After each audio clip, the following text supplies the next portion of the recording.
Ketua DPRD Kabupaten Lampung Tengah Sumarsono angkat bicara terkait anjloknya harga gabah saat pasca panen tiba. Hal tersebut dikatakan oleh Ketua DPRD Kabupaten Lampung Tengah Sumarsono di ruang kerjanya di gedung DPRD. Ia mengatakan hasil sampai hari kondisi pertanian terkait progres hasilnya bagus. Namun yang menjadi masalah harga pasca panen turun, bahkan di bawah harga yang telah sepakat pemerintah. Dan itu harus dicari solusinya, turunnya harga padi dan jagung saat ini. Untuk petani singkong masih kritis, apalagi petani sangat membutuhkan uang yang tidak bisa ditunda pada saat penerimaan siswa baru atau menjelang kelulusan sekolah, karena mereka harus membayar itu semua. Dan itu yang harus diperhatikan. Singkong usianya 5 bulan atau 6 bulan sudah bisa dicabut, karena petani hanya punya singkong tersebut yang bisa untuk memenuhi kebutuhan hidupnya. Petani paling takut punya hutang. Sebagai pemangku kepentingan, maka sebagai wakil rakyat sudah memikirkan hal tersebut untuk mengatasi solusi yang harus dicari. Sumarsono juga sudah merekomen untuk dibuatkan gudang untuk petani jagung dan padi, dan sudah diluncurkan tahun ini. Dan mudah-mudahan di tahun depan progresnya sudah berjalan agar para petani padi, jagung dan singkong harganya terselamatkan. Sampai hari ini seperti apa, Dik? Sampai hari ini kondisi pertanian terkait dengan progres hasil tanam bagus. Yang jadi masalah nanti harga pasca panen yang turun kan, bahkan sudah di bawah harga penentuan pemerintah. Nah, ini yang harus kita cari solusi. Ini untuk petani padi dan jagung. Untuk petani singkong ini masa kritis, karena petani biasanya akan sangat membutuhkan uang yang tidak bisa ditunda. Itu pada saat mau penerimaan siswa baru atau kelulusan, kenaikan kelas, karena mereka harus membayar itu semua. Repotnya ini yang harus kita perhatikan semua. Para pemangku kepentingan juga harus memperhatikan ini.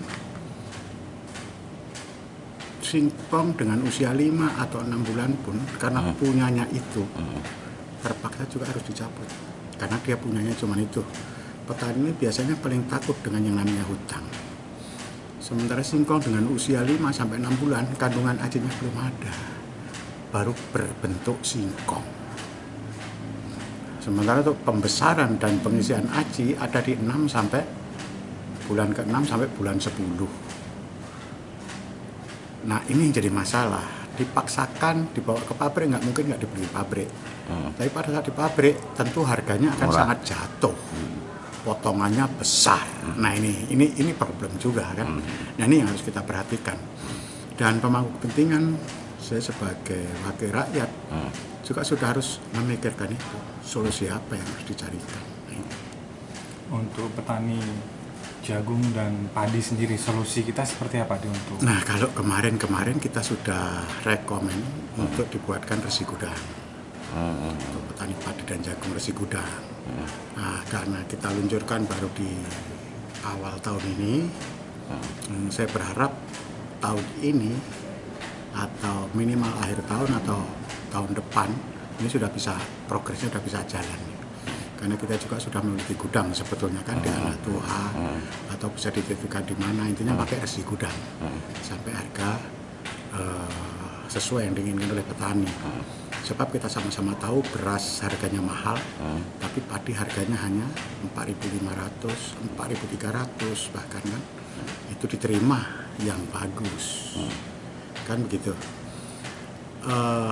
Sementara biaya produksi dengan harga pupuk, obat-obatan dan upah kerja itu progresnya nggak ada sama sekali akhirnya kan, sehingga tenaga kerja yang dikerjain sendiri ya seakan-akan ya nggak ada manfaatnya untuk petani kita.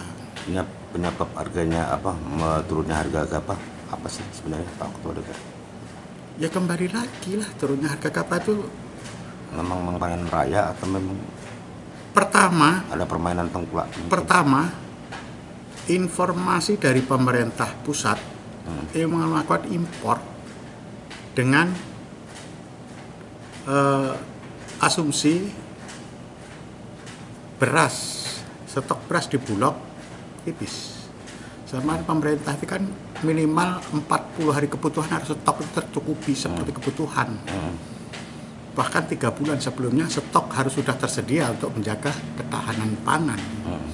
Nah, pada saat pemerintah kemudian melakukan impor, berita ini cukup viral, sehingga ini menjadi bahasa daripada tengkulak.